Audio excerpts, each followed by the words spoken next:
Hello friends, जैसा कि आपको पता है कि हमारी इंडियन ज्योग्राफी की सीरीज चल रही है और आज हम पढ़ेंगे भारत के द्वीप यानी कि द्वीपीय समूह, जो कि अपना भारत के भूगोल में छठा पार्ट था। उसके बारे में आज अपन चर्चा करेंगे। देखो, भारत में द्वीपों की अगर बात करूं तो ये मान लो अपना क्या हो गया, इंडिया। क्या हो गया, इंडिया। यहाँ पर श्रीलंका। अब सुनो, द्वीप कहाँ पर है तो कुछ आइलैंड्स यहाँ पर हैं अपने, ठीक है, और कुछ आइलैंड्स यहाँ पर हैं, ठीक। कुछ यहाँ पर है, कुछ यहाँ पर। तो यहाँ मतलब क्या है, ये क्या है यार, ये बंगाल की खाड़ी है। क्या है ये, बंगाल की खाड़ी, ठीक है। और इसकी बात करें तो ये है अरब सागर। क्या है, अरब सागर, ठीक है। और बीच में यहाँ पर है मन्नार की खाड़ी, ठीक है। मन्नार की खाड़ी में भी एक द्वीप है, उसकी भी अपन चर्चा करेंगे। तो इनमें से हम आज इस द्वीप समूह की चर्चा करेंगे। इसका नाम क्या है, ठीक है, इसका नाम क्या है, क्या इसका इतिहास रहा है, उस पर भी चर्चा कर लेंगे, ठीक है। तो स्टार्ट करते हैं। अंडमान निकोबार द्वीप समूह, किसके बारे में, अंडमान निकोबार द्वीप समूह, ठीक। क्या है, अंडमान निकोबार द्वीप समूह। तो चलो स्टार्ट करते हैं। यह बंगाल की खाड़ी में स्थित है। तो दिख ही रहा है कहां पर स्थित है, बंगाल की खाड़ी में। और आगे चर्चा करें तो ये इसका जो विस्तार है वो अक्षांशीय देशांतर की दृष्टि से ये छह उत्तरी अक्षांश से स्टार्ट होकर चलता है 14 उत्तरी अक्षांश तक। और देशांतरीय विस्तार की बात करें तो ये 92 पूर्वी देशांतर से 94 पूर्वी देशांतर तक चलेगा, ठीक है। और आगे चर्चा करें तो देखो, इन द्वीपों को दो श्रेणियों में बांटा गया है। मतलब ये है कि जो हमने जो द्वीप बनाए हैं ना, इन्हें दो भागों में बांटा गया है, एक उत्तर वाला भाग और एक दक्षिण वाला भाग, ठीक है। याद रख पाओगे कितनी श्रेणियों में बांटा गया है, दो श्रेणियों में बांटा गया है। और इनको अलग क्या करता है उसकी चर्चा भी कर लेंगे, ठीक है। तो इनको अलग करता है 10 डिग्री चैनल, ओके। अब देखो, उत्तर वाले क्षेत्र को हम अंडमान कहते हैं। उत्तर वाले क्षेत्र को मतलब ऊपर वाले को हम क्या कहेंगे, अंडमान। और जो दक्षिण वाला क्षेत्र है यानी कि नीचे वाला क्षेत्र है उसे हम कहते हैं निकोबार, ठीक है। ध्यान रखना, अंडमान अलग है, निकोबार अलग है। और देखो, अंडमान जो श्रेणी है, ध्यान रखना, ये अराकान यूमा श्रेणी का हिस्सा है। तो देखो, मैं एक आइडिया हो जाएगा। ये अपना हो गया इंडिया। क्या हो गया, इंडिया। ये मैंने बना दी। ये मान लो अपना क्या हो गया, भारत का मैप। ये हो गया अपने भारत का मैप। अब देखो ध्यान से, हिमालय जो श्रेणी है, हिमालय जो श्रेणी है, यहाँ से कुछ इस प्रकार चलती है। हमने हिमालय का अच्छी तरह से देख लिया, हिमालय कहाँ कहाँ से फैला हुआ, कितना विस्तार है।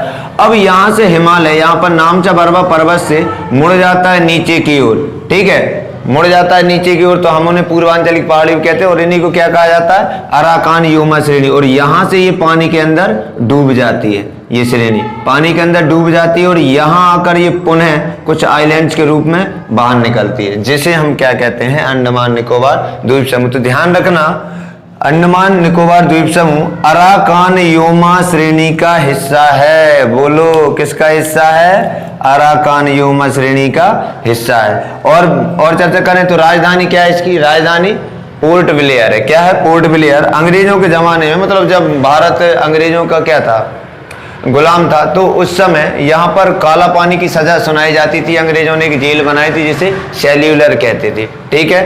हाँ, क्या कहते थे, सेल्यूलर कहते थे। और आगे चर्चा करें तो यहाँ की प्रमुख चोटियों की बात करें तो सुनो, उत्तरी अंडमान में, क्योंकि अंडमान जो आइलैंड है ना, इसमें बहुत सारे, मैंने बताया ना कितने आइलैंड टोटल, ठीक है, कितने आइलैंड्स हैं, 572। तो इसमें कुछ प्रमुख आइलैंड्सों के नाम है और उनकी प्रमुख चोटियां। तो उत्तरी अंडमान, ठीक है, उत्तरी अंडमान जिसकी सबसे ऊंची चोटी है सैडल पीक। ध्यान रखना, अंडमान निकोबार द्वीप समूह की यही सबसे ऊंची चोटी है। इसे पल्याण शिखर भी कहा जाता है। क्या कहा जाता है, पल्याण शिखर, ठीक है। क्या कहा जाता है, पल्याण शिखर। और आगे चर्चा करें तो मध्य अंडमान, किसकी, मध्य अंडमान। मध्य अंडमान की जो सबसे ऊंची चोटी है वो है माउंट डियाबोली।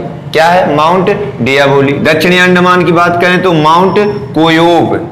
क्या है, बोलो, दक्षिणी अंडमान माउंट कोयोब। उत्तरी अंडमान सैडल पीक, ठीक है। और उसके बाद दक्षिणी अंडमान दक्षिणी अंडमान में हो जाएगा क्या, माउंट कोयोब। और मध्य अंडमान में माउंट डियाबोली। और देखो, ग्रेट निकोबार, ठीक है, ग्रेट निकोबार ग्रेट निकोबार, देखो निकोबार द्वीप समूह का जो सबसे बड़ा आइलैंड्स है उसका नाम है ग्रेट निकोबार। ठीक है, उस ग्रेट निकोबार में सबसे ऊंची चोटी है जिसका नाम है माउंट थुइलर। क्या है? माउंट थुइलर। ये 642 मीटर ऊंची है, ये भी ध्यान रखना।